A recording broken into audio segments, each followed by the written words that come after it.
Greetings and salutations, Wastelanders and Wanderers. My name is Oskapt. And Noodle Pants. We are here to talk about upcoming combat and perk changes. Dude, huge important changes. All of you who are like, I don't even play the game anymore, I just watch the Gamer Aviator channel. Soon you'll have a reason to play Fallout 76 again. And we're not kidding, there are some changes coming in, like melee weapons are gonna get a 400% damage increase. V.A.T.S is being completely rewritten. Explosives are doing 10 times more damage.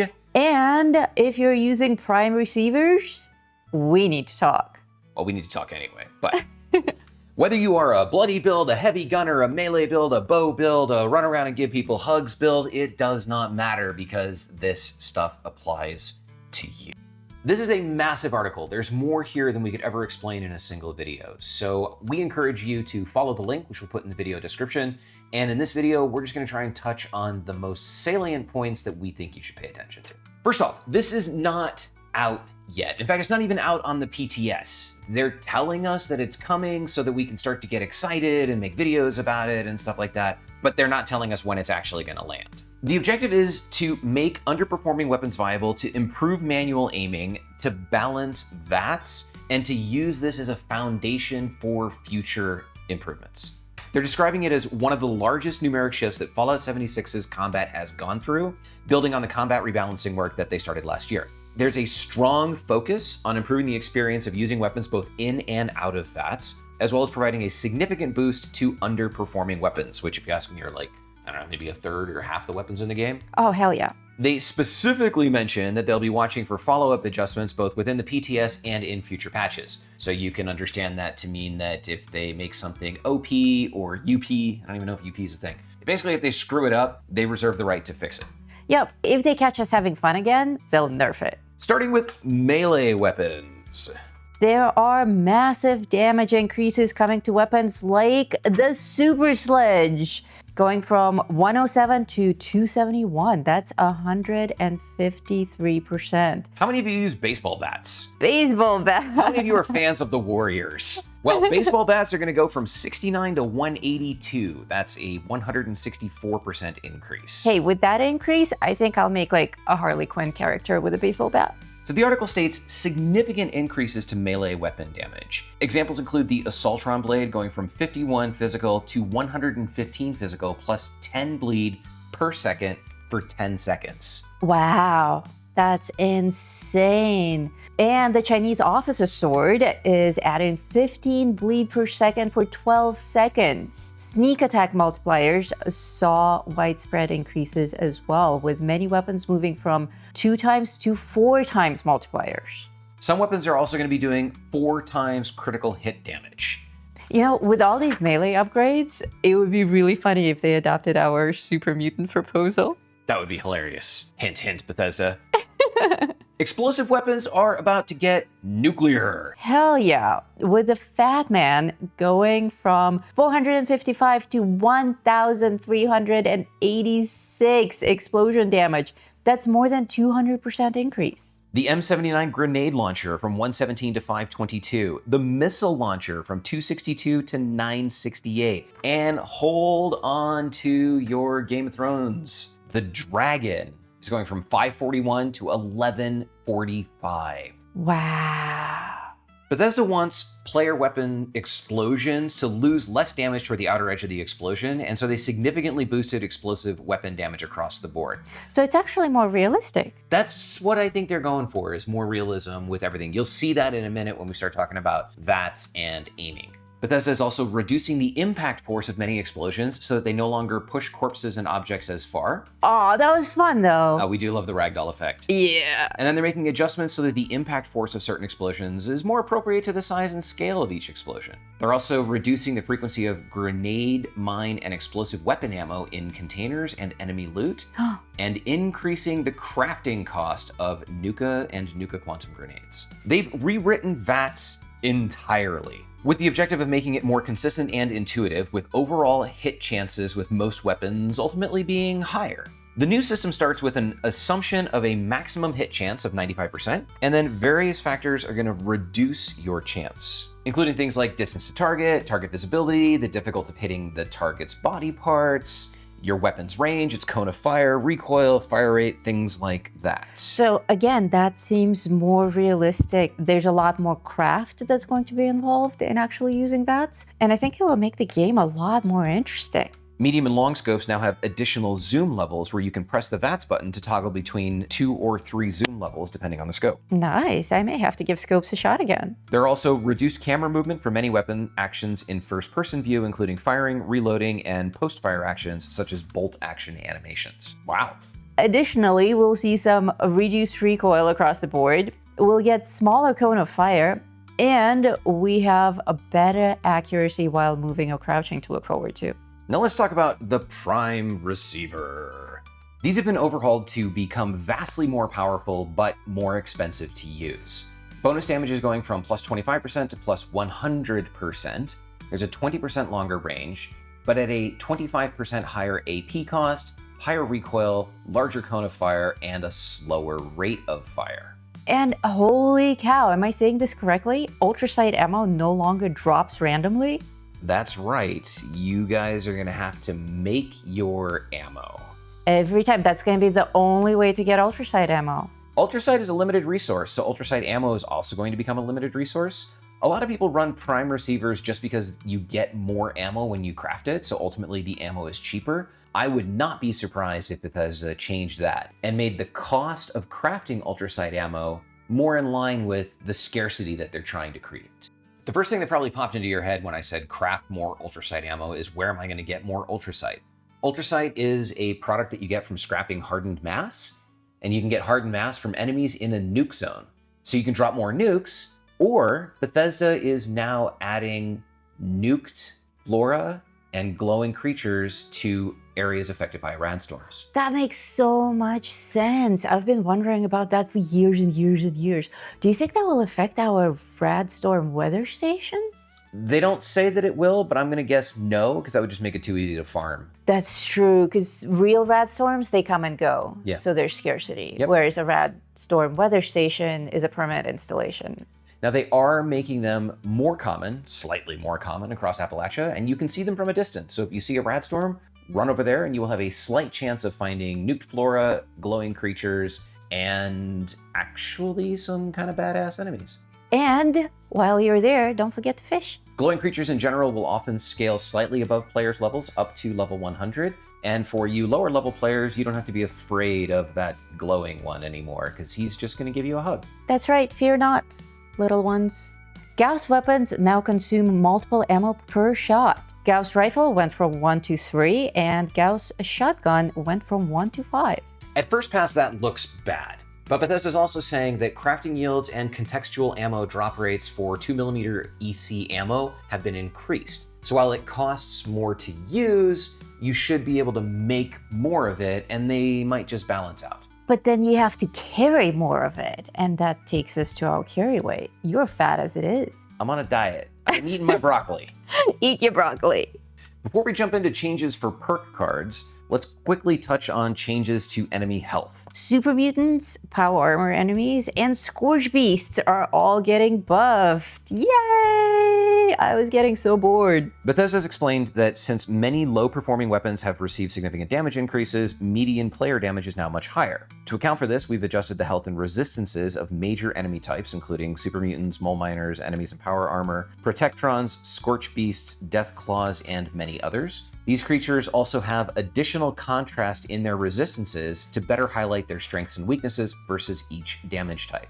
Additionally, most robots are now immune to bleed damage over time effects. Wait, robots don't bleed.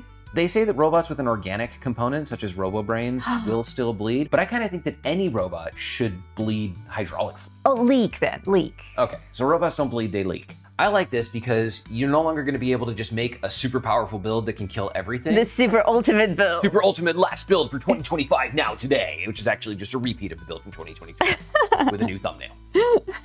Instead, you're going to have weapons that are specifically designed for certain enemies, and you'll have to sculpt your loadout for the mission that you're going on. And that's the fun of the game. Finally, we have what they're calling the finishing up of the rebalancing of weapon perks, which include the heavy, melee, thrown, and bow weapons. First up, they are replacing the arbitrary heavy gunner perks with perks that focus on spending ammo to gain bonuses, along with a highly requested perk to decrease the spin-up time on weapons like the miniguns. Amen. Melee perks are moving away from one- and two-handed designations, and instead they will lean into more general properties of melee weapons, such as bleed and power attacks. More realism. I like it. And bow perks will be benefiting throw melee as well as the bow weapons with new ways to take down groups of enemies. There are also changes coming to perks and mods that grant the ability to automatically revive. Perks with these effects will now bypass going into a down state. They have a 100% chance to occur. They have a cooldown and they require the use of a healing item such as a stim pack. But rather cool is that any perk that applies buffs to another player you revive will also apply to yourself when you revive yourself. Oh, that is cool. And why would it only apply to other people? That makes a lot of sense. Yeah, of course. Like the recently introduced Onslaught mechanic, Bethesda is introducing a Bullet Storm mechanic. What is Bullet Storm? Bullet Storm works by spending ammo, and I think by spending ammo they mean shooting ammo. I think so. I think that's the only way to spend ammo. So you will get bonuses that increase with the more rounds you fire. Oh, so we'll probably get like another counter on the bottom right of our screen. That's right. You get 1 stack of Bullet Storm for every 50 ammo, up to 10 stacks. Each stack increases damage by 3%. The Heavy Gunner perk card is being renamed to Drum Core, where you can get up to 9% damage per stack of Bullet Storm at rank 3. 9 is a lot. Bullet Storm stacks last until you reload or change weapons, and I'm trying to decide if having an additional 90% damage is useful, and I suppose it is because it's an additional 90% damage per bullet. Oh, And you're shooting a lot of bullets. And you're shooting a lot of bullets, and the enemies are now tougher. So it can essentially double or almost double the damage output from your heavy guns, and then other perks and benefits can add additional effects. So I think we'll see some heavy gunner builds that can put some serious hurt downrange. Oh yeah, this is gonna make events so much more fun as well. Let's just burn through the other perk card changes. So Slugger, doing additional damage to crippled enemies. Slugger Expert is now called Kneecapper. I like that. Hey, we own that copyright for that. You don't have to pay us now. Oh, blunt melee weapons deal 100% additional limb damage. They really want us to start hitting people in their limbs. Slugger Master is now heavy hitter. Blunt melee weapons deal 50% additional power attack damage. Gladiator is becoming Wound Salter. Wound Salter, that is twisted. 10 to 30% additional damage against bleeding enemies. Meat Mincer. Yeah, Bladed. I like the new names. Bladed melee weapons gain an additional 20% swing speed. Gladiator Master is now Bloodluster. Your bleed effects have 35% more damage and 25% less duration, Hits harder and faster. but not nearly as long. Heavy Gunner Experts is now called Tightly Wound. Weapons spin up faster. Heavy Gunner Master being renamed to Bringing the Big Guns, and that doubles your Bullet Storm stack to 20. Now you're doing an additional 180% damage on every shot. Dude, I think this is gonna be loads of fun. Lock and Load lets you keep half your Bullet Storm stacks when you reload, so you could go from 20 to 10 and then back up to 20. Bear Arms and Arms Keeper are basically the same thing, and they're replacing Bear Arms now with each stack of Bullet Storm increases your bash damage by 5%. So Arms Keeper 1. Bow Before Me, giving you 20 to 40% armor penetration and 5 to 10% stagger with bows or thrown melee weapons. Archer, being renamed to Hat Trick. Hat trick. Arrows and thrown melee weapons bounce towards an additional target, dealing 80% damage. Why would that's gotta be a mistake that it's 80% for all 3 ranks. Yeah.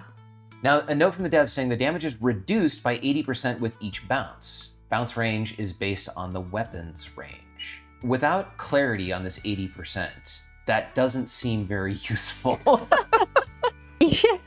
I'm trying to do the math. So it's like, oh, okay, cool. So I shoot it at somebody and then it bounces and hits somebody else. But let's say that your arrow does 100 damage. Then it bounces once and it does 20 damage, and then it bounces again and it does 1.6 damage.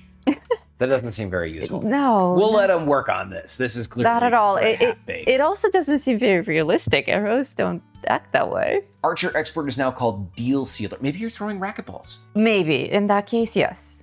Deal an additional 10% damage for each impairment that your target has. Impairments are crippled, bleeding, burning, or poisoned. But for only 10% damage, that seems like a lot of work. Yeah. Archer Master, arrow and thrown melee weapons pierce targets. Don't they already? And why didn't it get renamed? Everyone else did. Yeah, I don't know. I think it's kind of falling apart at this point. I mean, maybe that means that like you can shoot the person that's behind them. But how often does that happen? One shot, 2 kills. 20 kills. Fire in the Hole is now called Strong Arm. Thrown weapons fly 50% further, and the throwing arc effect has been moved to the settings menu. Thank you. You no longer need to swap this card in when you're running expeditions. What did they do to Psychopath? Hits outside of V.A.T.S refill your critical meter 5, 10, or 15% contribution. That's what it does now. Currently, at rank 3, there's a 15% chance to fill your critical meter. But now, it looks like any hit contributes 15% of something to your critical hit meter. Oh, So it's not it's not the 15% same. chance to fill. This is going to break V.A.T.S builds that are hitting crits every other round. Bloody Mess, bleeding enemies you kill have a chance to explode for various types of damage. So they're flipping it. There is a lot in this article, way more than what we can cover. So if you are interested in the details of what's coming, please go read the article and find the things in here that get you excited, concerned, or curious. And let us know in the comments what you think. Overall, what's your opinion, Noodle? I think this is going to make Appalachia great again. I think these are huge changes that will attract a lot more players that may be a little bit timid about the game. And I think it will revive a lot of players who are a little bit bored with the game. I give it the thumbs up. There's some things that I'm concerned about here or unsure about here, but overall, I think the changes are going to be humongous and positive. I think Bethesda's trying to do the right thing here. They're gonna screw it up, but as long as they don't screw it up more than they've improved it, then it's a net win. Yeah, it's all about balance. I am excited by all of the weapons that are suddenly going to go from useless to amazing, and the builds that will come out of them. Is there anything you are concerned about? No longer dropping ultrasight ammo, I think, is worth noticing. The increased cost of Gauss ammunition is also worth paying attention to. It's gonna make those less viable or more expensive. And I think you're gonna find a lot of people who are currently running prime receivers that are gonna be Sad. less than thrilled, per se. There's also the concern over having to relearn how to do everything. A lot of people are really comfortable with how they play, and by changing the environment in which we play, well, there's gonna be some work to be done.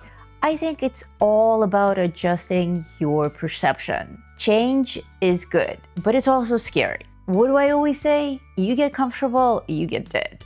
We don't want to get comfortable in this game. We should be adjusting things all the time. I think if we're all in the mindset of let's have fun with it, then we will. Now is the time to start stockpiling ultrasight ammo and Nuka quantum grenades. Whether you sell them or use them, they're going to become quite valuable. Hell yeah. Let us know what you think of all of this stuff in the comments or over in the Vault 42 Discord. We will continue to keep you updated as we explore these changes and find out new things from Bethesda. Thank you so much for watching. My name is Oskapt. And I'm Noodle Pants. And until next time, Stay safe out there, Vault Dwellers.